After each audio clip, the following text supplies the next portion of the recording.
Alright, what's going on everybody? This is ZG3 here, back with a brand new video. As you can see before you, it's time once again for March Madness. The NCAA tournament, in my opinion, it's the best time of the year, my favorite time of the year by far. Better than the winter season, better than the summer, better than the spring break. And actually I am on spring break right now, just started. But regardless, March Madness is my favorite sporting event of all time. I know many people agree with me. Better than Super Bowl, better than the NBA Finals, everything.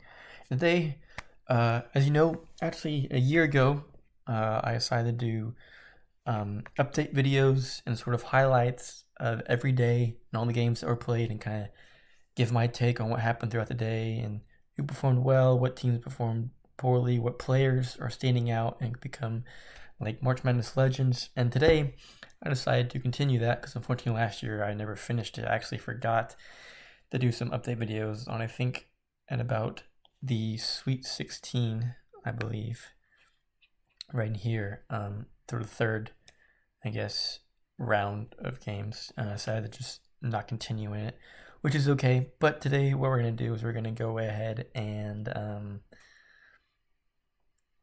do that series again as a playlist of last year. If you're going to go watch that, it was a great March Madness. This year I think it's going to be another great March Madness because it's kind of like anyone's game here. I think last year a lot of teams were like pretty much, oh yeah, these teams are definitely going to go and do some great things. But this year it's kind of like up for grabs. I mean, there's not really any like unbelievably dominant teams besides maybe Gonzaga and Arizona up here are definitely two of the most popular picks. But other than that, I mean, it's an open game.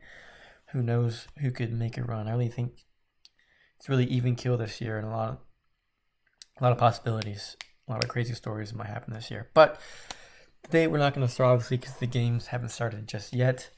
We are going to react, however, yesterday was Selection Sunday, so all the teams that were picked in and put in, whether it was automatic bid for winning their conference or as well as the other teams that got in just based off their schedule. I'm not sure. A lot of controversy last night. A lot of teams got in and didn't get in that shouldn't have gotten in, and also people think should have gotten in. I personally was very, very upset last night over teams that didn't get in, and we're going to go over that today. First, we're going to go over for the seedings and who got in first in the West region. Obviously, the number one overall seed, Gonzaga. I mean, obviously, it's going to be the pick. Honestly, to be real with you, I would have had Arizona as number one overall. I mean, Gonzaga plays in a very weak conference. The best two teams in their conference are St. Mary's. St. Mary's, if we find them down lower, or a 5 seed over here. And then BYU, obviously not in the tournament this year.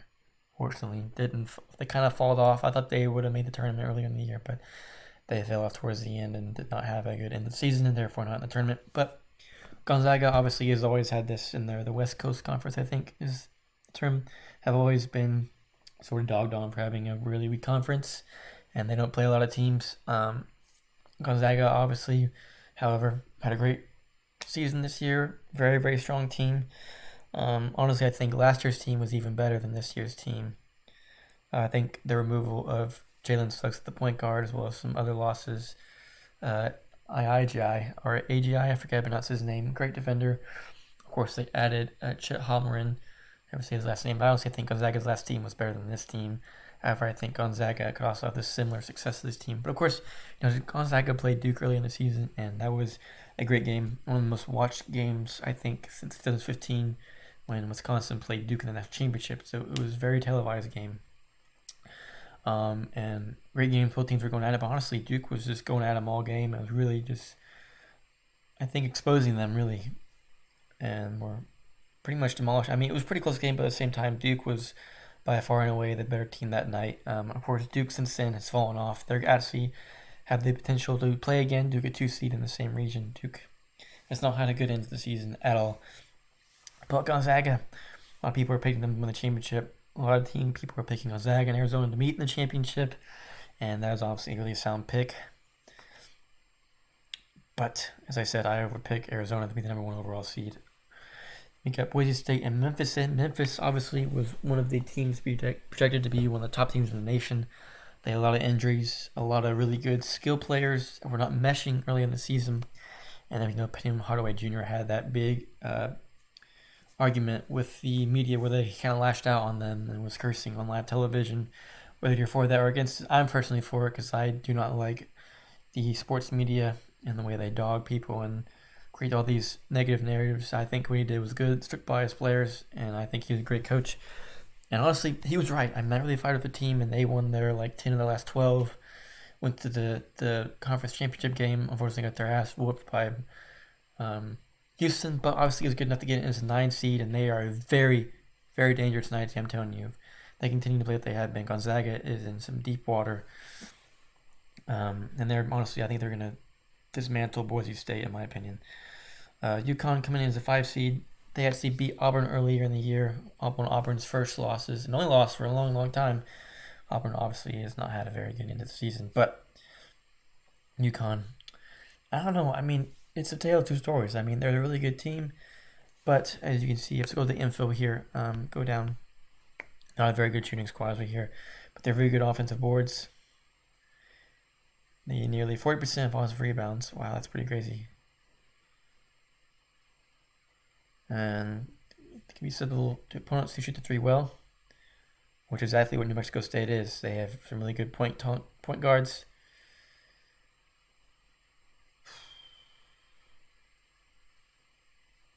Wow. But who have they played? That's the question. They beat Washington State, not a very good team. As you can see, beat Villanova once, lost to them twice. Auburn won by 6, lost to Providence by 4. Michigan State lost by 4. Creighton lost twice. Marquette won twice. So this is a tough game. I really think it can go either way here.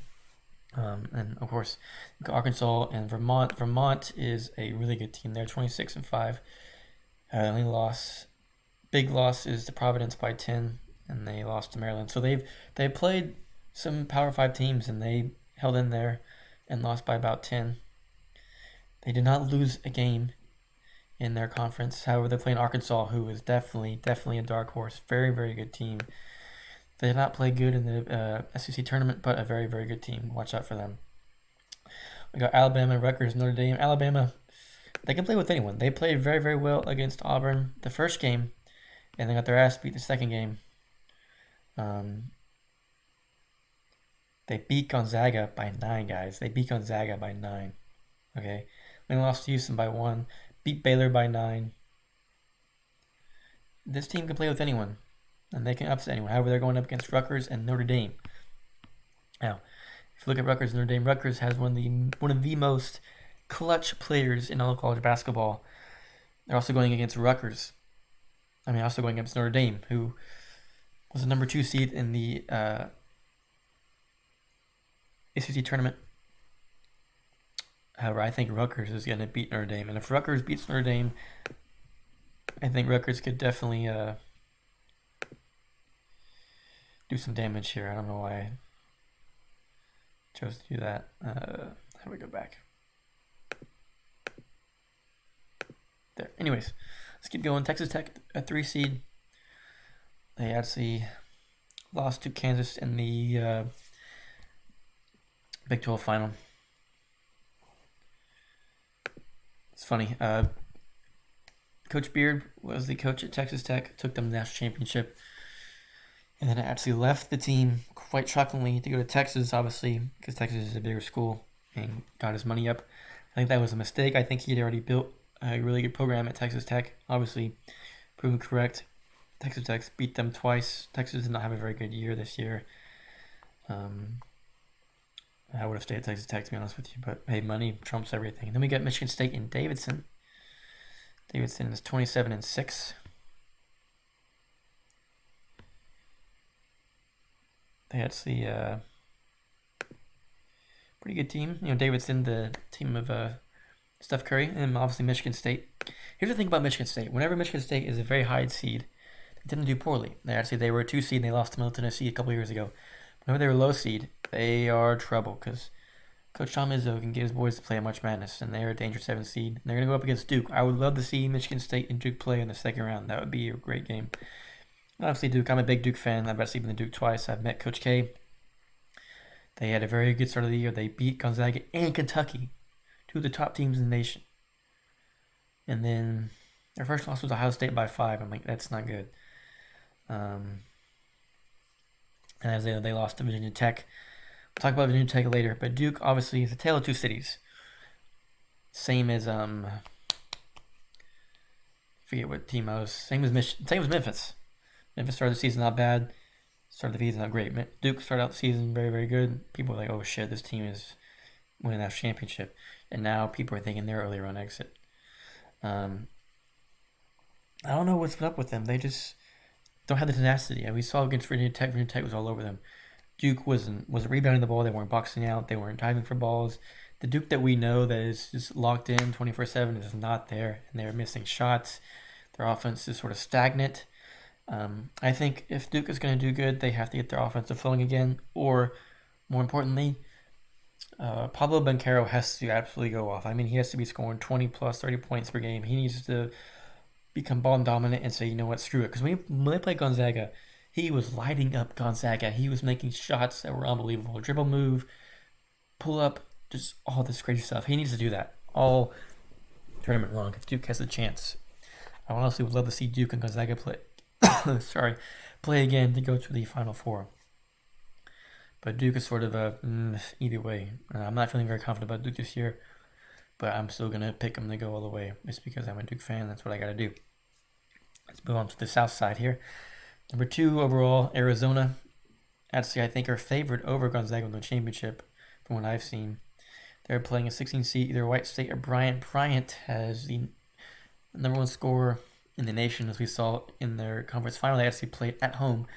There's a little bit of a scuffle. They put the student section right next to the visiting section. That was not a very good idea. There were almost some fist fights. A lot of people were saying that Wright State is going to beat Bryant, but I think I'm going to go with Bryant. Of course, it doesn't really matter. They're going to lose. And we got Seton Hall and TCU. Now, TCU is 20-12. All right? They were 8-10 in their conference. They beat Kansas once, lost them twice, lost to Baylor twice, lost to Texas twice, covered with Texas Tech, lost to LSU. Actually, they beat LSU. Sorry, honestly, I'm gonna be real with you guys. I do not think TCU should have been in the tournament. Period. I think they shouldn't have been in here at all. We see with the last 4 out, we've got Dayton, SMU, and Texas A&M. The last 4 in were Indiana, Notre Dame, Rutgers, and Wyoming. I don't even think TCU should have been in the last 4 in. They should have been in the last 4 out. Actually, you know what? TCU shouldn't have even been in the last 4 out. I think they're not a very good team at all. And they shouldn't be here. I would like to replace this with Texas A&M and a 9 seed. I'm a bit frustrated. Then we go to UAB and Houston. Houston obviously got beat by Richmond. Richmond is a 12 seed. And they won that game and into the tournament. Another good Cinderella story there. UAB, it's a very, very good team here. Let's see. They're led by Jordan Walker. Very high-powered guard offense. Great turnovers on defense. Limit mistakes. They have no size. And Houston is not a big team either. Houston's more of a guard-dominant team. It's a dangerous game for Houston. Some teams, a lot of times, people pick Houston to lose just because they're in a smaller tournament. However, Houston does a really good job of playing up to competition and beating a lot of good teams. And they're going to be playing Illinois, who lost in the tournament championship. Illinois is a pretty decent team. I think they can do a lot of damage. They actually beat Arizona early in the season, lost twice to Purdue, beat Iowa twice and lost them in the tournament, beat Wisconsin, lost Iowa State, beat Michigan twice, beat Michigan State twice. This is a really good team here. Really, really good team. I think they're better than Houston. And we got Colorado State and Michigan. This is the one that pisses me off the most. I gotta tell you guys. Michigan should not be in the tournament at all. Michigan is 17-14. They are an awful, awful team. Not very good. They shouldn't have even been in the last 4 out. They should be in the NIT. And if you look back here at the last 4 in, we've got last 4 out. Dayton, SMU, and Texas A&M also should be above Michigan, as well as above TCU. Very frustrating. Tennessee should not be a 3 seed, guys. It should not be a 3 seed. Tennessee just won the SEC tournament, beat Kentucky, beat A&M, Auburn lost, Kentucky lost, and Auburn and Kentucky are 2 seeds above Tennessee. Baylor is a 1 seed. Why the hell is Baylor? We're going to talk about later. Tennessee should be a 2 seed at least. At least. In my opinion, they should be right here as a 1 seed. Right here. Let's keep going. Iowa State and Lower Chicago. Lower Chicago obviously was the Final Four team 3 years ago, 2017, 2018. Actually, I was at the Final Four in San Antonio. We'll have to watch them play. Great team. Ohio State is going to go down here. I'm telling you right now. And Villanova obviously is. They lost to Baylor by 21. They beat Tennessee by 18. They lost to UCLA.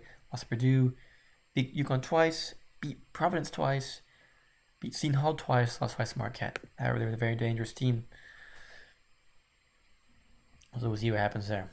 Colin Gillespie is a really good player. We'll see what happens. Let's keep going here. Let's do the East first. Baylor, again, as I said, should not be a 1 seed at all. They're 26-6. 1 loss to Kansas. Kansas beat the fuck out of them. Beat Villanova by 21. They lost to Texas Tech twice. Lost to Alabama. And they got absolutely thrashed.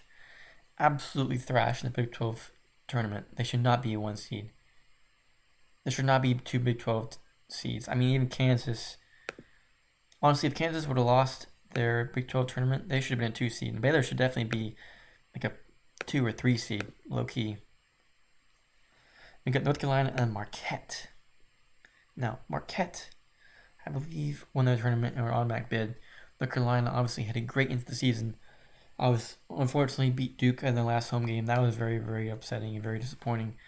UNC is a very dangerous team. Honestly, guys, this is what's going to happen.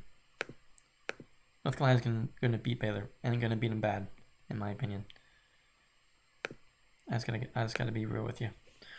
Anyways, let's leave that there, just so you guys can reminder. We got St. Mary's, Wyoming, and Indiana. Now, Wyoming and Indiana are both last 2 teams in. I can see Indiana being in, but not Wyoming. I mean, when we look here, Wyoming only has 6 losses. However, they're in a very, very weak conference, and I just can't see them being in. I mean, Wyoming didn't even win their conference tournament, and again, they should be in the last 4 out, in my opinion. Very frustrating that Wyoming got in. I can see Indiana getting in, but not Wyoming. As such, I got Indiana beating the shit out of them. I hope so. But UCLA, Akron, UCLA, last year they had the big tournament run with Johnny Uzang, who went off, had like 30 points a game. This year, just not done so well. I mean, they lost to Gonzaga by 20. They lost to Arizona twice. They beat Villanova. Lost to Marquette. Lost to Oregon twice. Oregon also was a team that I wanted to get in because I think Oregon, at the end of the season, played very, very well. Beat a lot of really good teams. I think if they would have got in, they could have been a Cinderella team. For real. Sad that they didn't get in. I would have had them over Wyoming and Michigan as well. And TCU, honestly, not gonna lie. Even though they had 12 losses. But UCLA, they got a chance to do some good things. They really do. But they gotta play to their potential, which I don't think they will. And honestly, I mean Akron. Let's look at Akron. Lost to Ohio State by 1. Good defensive team. Get the free throw line a lot. Free throw line is very crucial in the March Madness. I gotta tell you, free throw line is huge.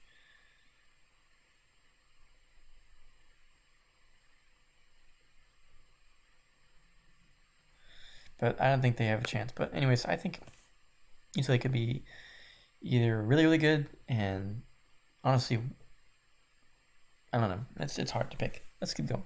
Texas and Virginia. Texas, a 6 seed at 21-11. Guys, Texas is a 6 seed at 21-11. A&M was 23-12.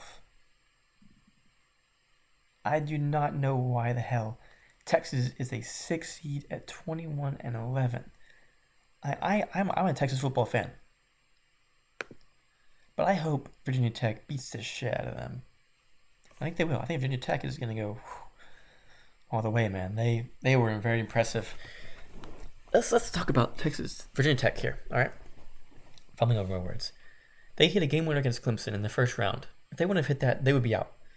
And after that, they were just smoking teams, man. Smoking teams. And they end up getting all the way to the conference tournament against Duke, where they beat Duke by like 18 points and were on fire. One dude hit his first 6 threes. They were everywhere, man. This team is a high-powered offense. High-powered offense. And they play hard. They play tough, and they do not give up, and they're not afraid of anyone. This team is a very popular pick to be a Cinderella story, and could be, I mean, Loyola Chicago's 11 seed, and they went to the Final Four. This could be the next 11 seed to make it. When you got Purdue and Yale, Purdue honestly, unfortunately, lost. They're a good solid team. Pretty good solid team. See what they do. Then we got Murray State. Murray State is a very popular pick. Only 2 losses on the year. Only 2 losses. Their losses are to Auburn by 13. They beat Memphis early in the season. That's a way different team. They beat Chattanooga, who's also in the tournament. They're playing and then Kentucky down here. Kentucky is a favorite to win this side of the bracket. A lot of people have Kentucky winning this East region, which I think is the weakest region by far. Honestly, I don't know, you guys. Kentucky got exposed by Tennessee. Got exposed by them. Now, they beat Kansas by 18. And they beat North Carolina by 29. However, they lost to Duke. They lost to Tennessee twice. Kentucky is a really good team. Really, really good team. All right. Says here they're extremely efficient. Find high percentage shots. Attacking the boards. Really good. Let's see. Defense clearly doesn't sell on one player. They do everything well.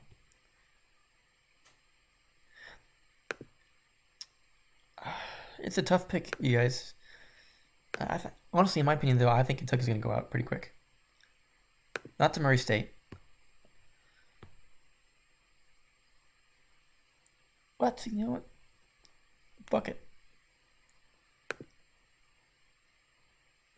Anyways, let's go over to the Midwest region.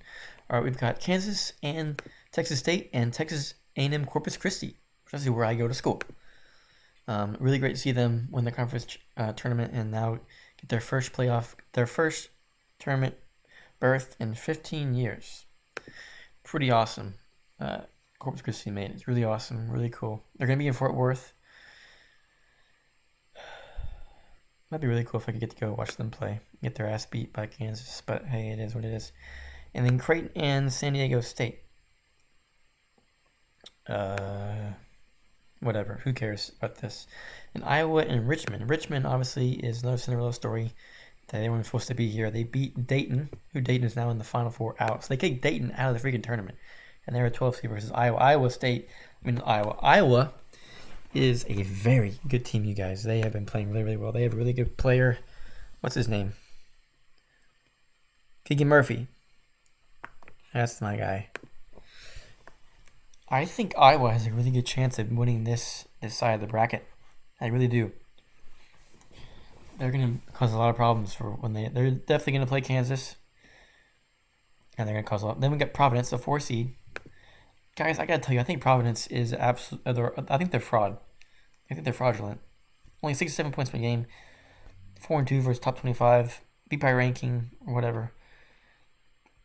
They lost to Villanova twice.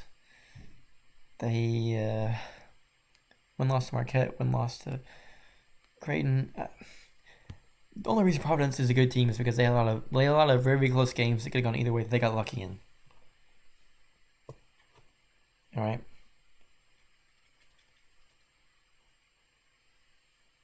They just really, really lucky team that they're at this. They had this 25-5 record, and honestly, South Dakota State Jackrabbits were beating the shit out of their conference. Beating the shit out of them. They beat Washington State, lost to Alabama, lost to Missouri State. All right, they did not lose a single game in their conference, and they've been the longest winning streak in Division 1. 21 straight. One of the nation's highest scoring offenses at 86. They had the best accuracy in the 3-ball to their guards. Lackluster defense. You know what? I think Providence is going out right here. I gotta tell you guys, I really think Florida State is gonna beat Providence and gonna upset them. We got LSU and Iowa State. This, guys, why the hell is LSU a 6 seed? Why? They're 3-5 with the top 25. The 99 conference. I don't get this at all. They should not even, honestly, in my opinion, guys, LSU should not even be in the tournament. When we look at the last four out, we got Dayton, SMU, and A&M should also be before LSU. I gotta tell you, I think Dayton, SMU, and A&M are way better teams. Well, maybe not all of them, but definitely, I would definitely say SMU and A&M are way better teams. I mean, we look at Oklahoma. Before SMU and A&M is a travesty. Oklahoma should not even be in the last four out either. The NCAA committee, collection committee, did a very poor job this year, and it was very frustrating. But enough said. Iowa State is going to beat LSU here, and I hope they do it convincingly. Then we got Colgate. Colgate's kind of a meme, honestly. Beat Syracuse by 15. Yikes. Depressing. Uconn fans, not Uconn fans, Syracuse fans. I have a friend who's a Syracuse fan, and he has the worst sport takes I'd ever know. His name is Moomy, Moomy. It's his online name, and the guy is not very good at sports.